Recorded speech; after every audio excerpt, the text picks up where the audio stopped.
This is all it takes for a bridle. Wow. What kind of rope is that? This is sisal rope, okay. Exactly. Now, I couldn't find enough sisal rope to make the whole thing, so about half of it is faux sisal. Okay. It looks like sisal, but it's actually nylon. Okay. Exactly. That's a good girl.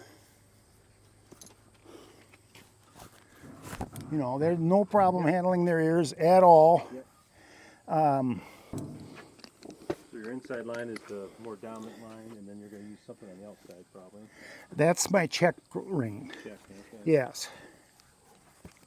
There you go, Mom. And you got a knot on here to yeah, I just tie it now. Whoever's going to do this, unless you're an Eagle Scout and know a lot more about knots than I do, you got to learn to tie a bowline knot, because it will not let go, and you can get it untied no matter how tight it gets. It rained Friday, so I made this.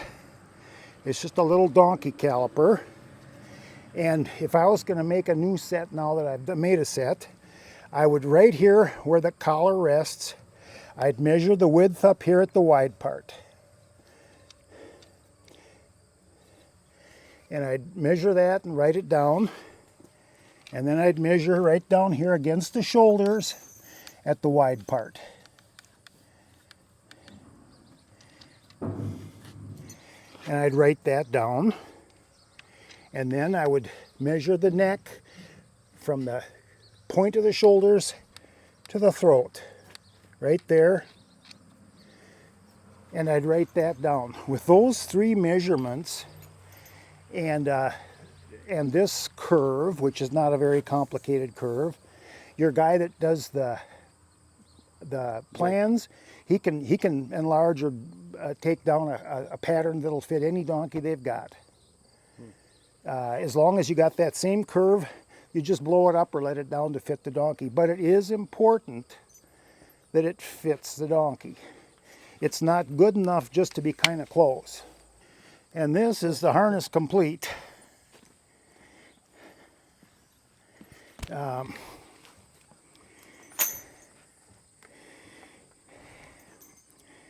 Every time I take it off, I check the inside here every time I put it on to make sure that it's smooth. It's just wood. I sprayed a little bit of spray paint on because I hated for it to get so dirty and black when I'm demonstrating it to people that it looked horrible. But the paint doesn't have anything to do with the function. But that's smooth. And I have a little sanding block inside with fine paper, and if I find a rough spot, I tackle it, you know. There are the three things in fitting a collar and any part of the harness. Fit, first place. Smoothness, second. Padding is a distant third. Distant, yep. Yeah, you don't need a soft collar, you don't need pads if everything fits and is smooth. If you're a rich American with plenty of access to leather and vinyl, well, a pad helps make up any little discrepancy in fit, you know. And I got nothing against padding, but it's more important to have it fit. A donkey's neck is wide here, narrower here, widest here. So let me put this on Alice. When I put this over her neck, where it's wide here, you'll see that it just pinches it on both when you go, because it's the right width. You see how it's just grabbing her right there. Yep. Okay, that's tight enough then, see? And I make sure I got, okay. When that comes back, you can look both behind the collar here and in front, and it just follows the lay of her shoulder all the way down. You want these extensions down here to run down the shoulder and smoothly off away from the donkey, so that there's no sharp breakover point where the collar ends. They'll rub themselves there if you leave that. Use that buckle. Okay, so 2-3 things here. My eveners are all very close to the same height on every implement. And so I don't worry about the angle of draft because it's almost always the same.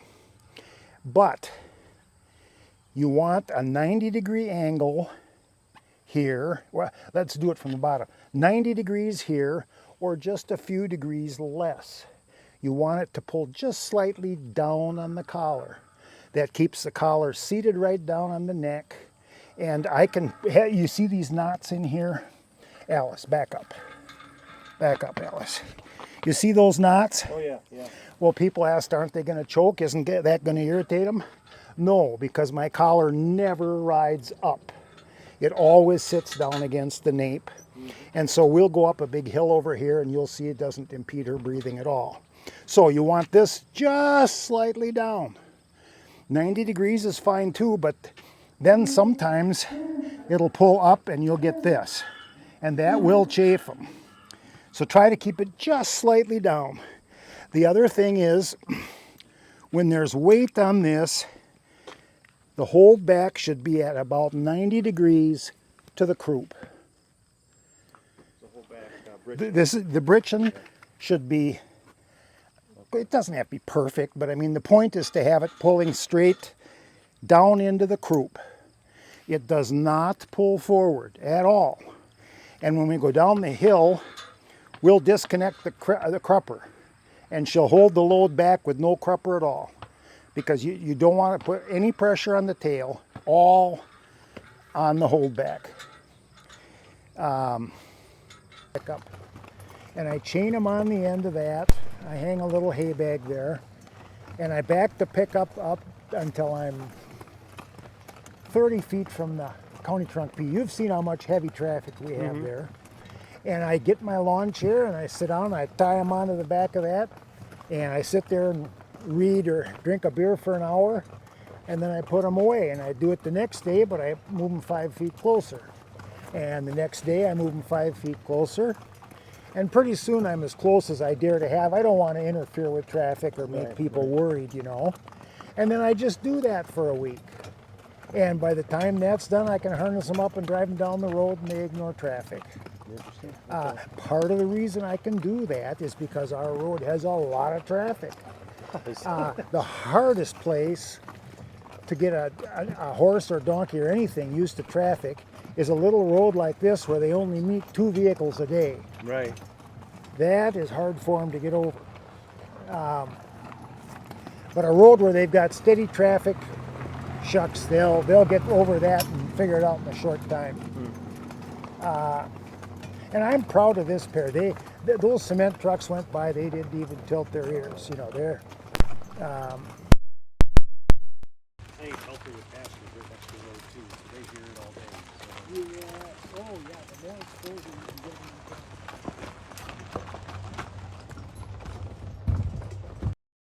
get. We noticed you, Joe. Right. So I was pleased with that. They're a very nice team.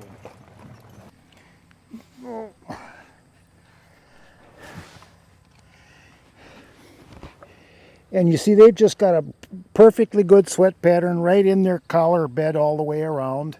And this is just dirt here. See, the hair isn't rubbed off or broken. And nothing touches. You see the knots didn't rub under here?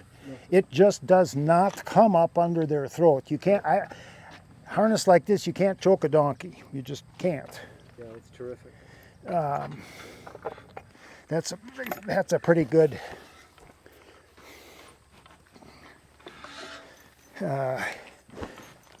indication.